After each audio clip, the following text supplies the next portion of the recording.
अस्सलाम वालेकुम। उम्मीद करता हूँ हम लोग सब लोग खैर आफियत से होंगे। आज जो हमारा लेक्चर है वो लेक्चर नंबर 7 है HTML का। इसके अंदर आज हम टेबल सीखेंगे कि टेबल को हम कैसे जनरेट कर सकते हैं और टेबल को हम कैसे बना सकते हैं। मैं आपको टेबल को आज हमने डिस्कस करना है। मैं आपको एक टेबल शो करवाता हूँ यहाँ पे। जैसे कि आप लोग ये टेबल देख सकते हैं यहाँ पे, ये हमारे पास एक टेबल है। इस तरह का टेबल अगर हमने HTML के अंदर बनाना हो, कोई कस्टमर हमें कह देता है कि जी मुझे टेबल भी जनरेट करके दें मेरी वेबसाइट के ऊपर, तो वो चीज़ फिर हम कैसे कर सकते हैं। तो उसके लिए हम देखें, आपके पास ये जो ऊपर वाली आपके पास रो है, इस रो को हम हेडर कहते हैं कि ये इसका हेड है, और नीचे जितना भी है ये इसका सारा डाटा है। अब हेड में जो जैसे कि सब्जेक्ट लिखा हुआ है तो इसके नीचे सब्जेक्ट ही लिखे होंगे, ये हमारे पास डाटा आ जाता है इसका। ठीक है, मार्क्स लिखे हुए हैं तो उसके नीचे मार्क्स ही हमारे पास आएंगे। इस साइड को हम रो कहते हैं, इस साइड को हम कॉलम कहते हैं। हमने टेबल को जनरेट करना है, टेबल के टैग से ही आए हम अपना लेक्चर को शुरू करते हैं। तो सबसे पहले हमने अपनी फाइल को सेव कर लेना है। लेक्चर नंबर 7, लेक्चर 7 के नाम से मैं अपनी फाइल को क्या कर रहा हूँ, सेव कर रहा हूँ। .html। जैसे मैंने इसको सेव किया, मेरे पास HTML हमने टैग लगाया। टाइटल में हम लिख लेते हैं लेक्चर 7, लेक्चर 7, और इसको कंट्रोल एस करके सेव करेंगे। और यहाँ पे हम बॉडी में आएंगे, बॉडी में आके हम यहाँ पे टेबल जनरेट करेंगे। टेबल का टैग और हम एंटर कर देंगे। यहाँ पे एंटर करने के बाद सबसे पहले अगर हम इस तस्वीर को देखें तो हमें एक रो चाहिए होती है। कोई भी जब आपने टेबल जनरेट करना है तो आपको एक रो मस्ट चाहिए। उसके अंदर कॉलम कितने बनाने हैं वो हमारा बाद का डिसीजन होता है। सबसे पहले हमें रो जनरेट करनी होती है।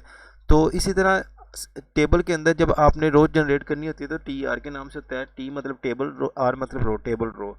तो हेड के लिए टेबल टी एच होता है। टी मतलब कि टेबल, एच मतलब कि head, T H table head. तो डाटा के लिए जो हमने ये डाटा अंदर लिखना होता है, ये जो चीज़ आप देख रहे हैं इसके लिए हम क्या कहते हैं, टी डी मतलब कि टेबल डाटा। तो हम इसको सबसे पहले हमने अपनी क्या करनी है, रो जनरेट करनी है। तो टी आर लगाएंगे, हमने ये एक रो जनरेट कर ली। इसके अंदर हमने कॉलम कितने बनाने हैं वो हम टी एच। अब हमारे पास सबसे जो पहला कॉलम होंगे, सबसे पहले वाली जो लाइन होगी वो हमारे पास हेडिंग होती है। जैसे कि ये सब्जेक्ट है तो ये हमारे पास हेडिंग है, ये वाली जो है ऊपर वाली है।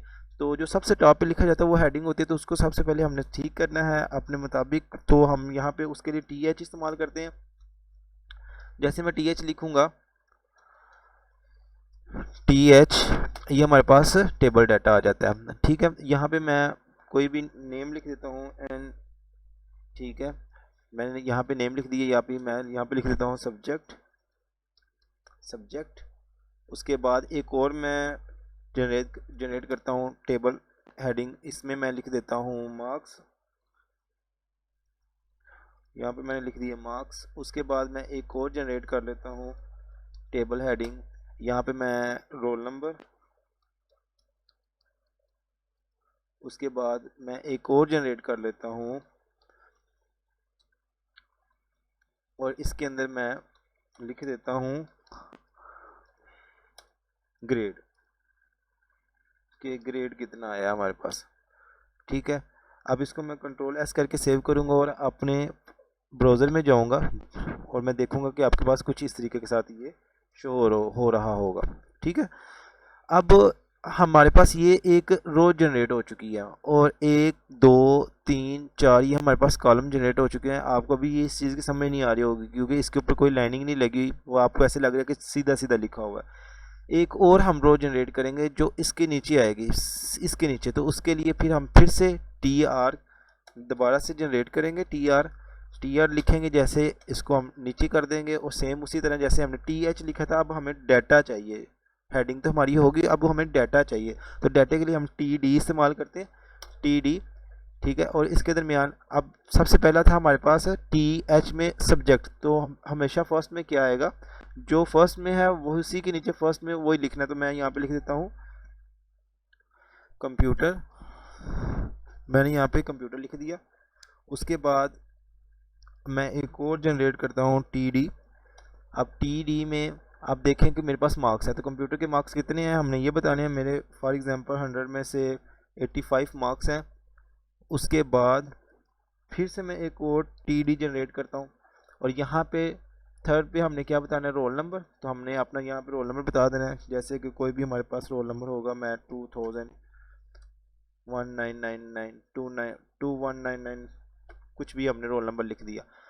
उसके बाद हम एक और TD हमने बनाना है और उसमें ग्रेड है तो हम यहाँ पे ग्रेड बता देंगे जी, हमारे पास ग्रेड आ जाता है जी A। ठीक है, अब सेम इसी तरह अब इसको फिलहाल मैं इसको सेव करूँगा Ctrl+S करके और मैं वापस आऊँगा अपने ब्राउज़र के ऊपर। अब आप देख सकते हैं कि सब्जेक्ट के नीचे सब्जेक्ट है, मार्क्स के नीचे मार्क्स है, रोल नंबर के नीचे रोल नंबर है, ग्रेड के नीचे ग्रेड है। इस तरह मैं 3-4 और करूँगा और आपने सिंपल यहाँ पे इसको सिलेक्ट करना है, राइट क्लिक करना है, कॉपी करना है, यहाँ पे आके आपने एंटर करना है और यहाँ पे Ctrl+V करके पेस्ट कर देना है।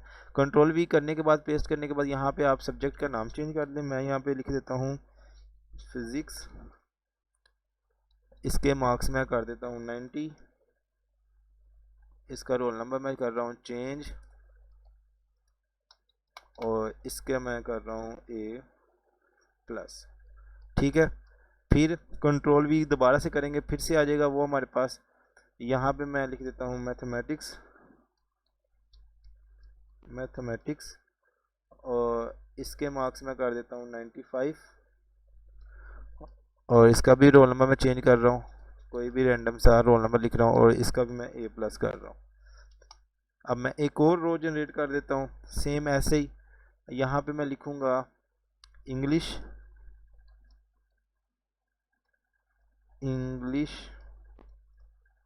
लिखने के बाद इसके मैं मार्क्स कर देता हूँ 80, कोई भी रोल नंबर जनरेट करेंगे हम यहाँ पे और यहाँ पे मैं ग्रेड कर देता हूँ B। अब मैं Ctrl+S करके इसको सेव करूँगा। सेव करने के बाद जैसे मैं यहाँ पे आऊँगा अपने ब्राउज़र के ऊपर, आप देख सकते हैं कि ये किस्म का मेरा क्या है, टेबल जनरेट हो चुका हुआ है। अब यहाँ पे हमारे पास ना बॉर्डर नहीं आया हुआ, इसको स्टाइल नहीं किया हुआ हमें, तो यहाँ पे जो है ना जैसे ये टेबल शो हो रहा है वैसे शो नहीं हो रहा। तो इस तरह का टेबल बनाने के लिए हम क्या करेंगे, यहाँ पे आएंगे अपने सबसे ऊपर टाइटल के पास आएंगे, यहाँ पे हम एंटर करेंगे और हम यहाँ पे टैग लगाते थे स्टाइल का। जैसे स्टाइल का टैग लगाऊंगा और आपने यहाँ पे आके इसको एंटर कर देना है। ठीक है, एक स्टार्टिंग और क्लोजिंग के दरमियान आपने एंटर कर देना है। यहाँ पे पता है हमने H करली ब्रैकेट लगाई थी, पैराग्राफ को स्टाइल किया था, बॉडी को स्टाइल किया था। आज हम टेबल को करेंगे, टेबल। उसके बाद हमने TH को स्टाइल करना है,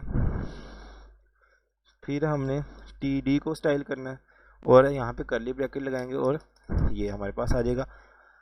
यहाँ पे हम सबसे पहले इसके बैकग्राउंड को बॉर्डर, यहाँ पे हमें बॉर्डर चाहिए तो हम बॉर्डर लिखेंगे और यहाँ पे बॉर्डर लिखेंगे 1 पिक्सल। 1 पिक्सल का मतलब ये होता है कि लाइन थोड़ी सी ब्रीक होगी, 1 पिक्सल सॉलिड। जैसे हमने इसको सेव किया तो आप यहाँ पे आएँ, इसको रिफ्रेश करें, आप देख सकते हैं कि हमारे पास ये टेबल इस तरह का जनरेट हो चुका हुआ है। अब आपने यहाँ पे इसको, हमें एक लाइन चाहिए, जैसे ये एक लाइन है हमें वैसे चाहिए और यहाँ पे अगर आप देख सकते हैं तो ये 2-2 लाइनों में डिफरेंट है। तो हम क्या करेंगे, यहाँ पे लिखेंगे बॉर्डर कोलैप्स और यहाँ पे आगे लिख देंगे कोलैप्स और इसको Ctrl+S करके सेव करेंगे। और अब आप यहाँ पे आके देखें, रिफ़्रेश करें तो आपको ये देखें इस तरह का बॉर्डर ये क्रिएट हो गए मिल चुका होगा। अब आपने क्या करना है, इसके बैकग्राउंड के कलर को चेंज करना है। तो आपने, हमें सिर्फ हेडर के बैकग्राउंड को चाहिए कलर चेंज करना है। अब डिफरेंट कलर चेंज करने तो हम यहाँ पे TH लिखेंगे, कर्ली ब्रैकेट लगाएंगे, यहाँ पे हम लिखेंगे बैकग्राउंड कलर, बैकग्राउंड कलर, यहाँ पे मैं लिख देता हूँ स्काई। आप अपनी मर्ज़ी से कोई भी कलर लगा सकते हैं या जो आपको सिखाया हुआ है कि आप लोगों ने टेबल से जाके, वेबसाइट से जाके कोड कैसे कॉपी करके करना है तो आप उस तरह में कर सकते हैं। जैसे ये देखें यहाँ पे कलर चेंज हो चुका है। अब मैं TD के भी कलर को चेंज करना चाह रहा हूँ तो हम यहाँ पे TD लिखेंगे, कर्ली ब्रैकेट लगाएंगे, यहाँ पे लिखेंगे बैकग्राउंड कलर और यहाँ पे मैं लाइट ग्रीन दे देता हूँ या कोई भी आपको जो बेहतर लगे आप वो दे सकते हैं। यहाँ पे मैंने ये दिया और ये देखें इसका कलर चेंज हो चुका हुआ है। ठीक है, उसके बाद हम इसका जो बकाया हिस्सा है वो दूसरे पार्ट में मैं ऐड करने वाला हूँ। ये लेक्चर यहाँ तक ही है और इसका बकाया हिस्सा आप नेक्स्ट वीडियो में आसानी से देख सकते हैं। उसका लिंक आपको नीचे बायो में मिल जाएगा।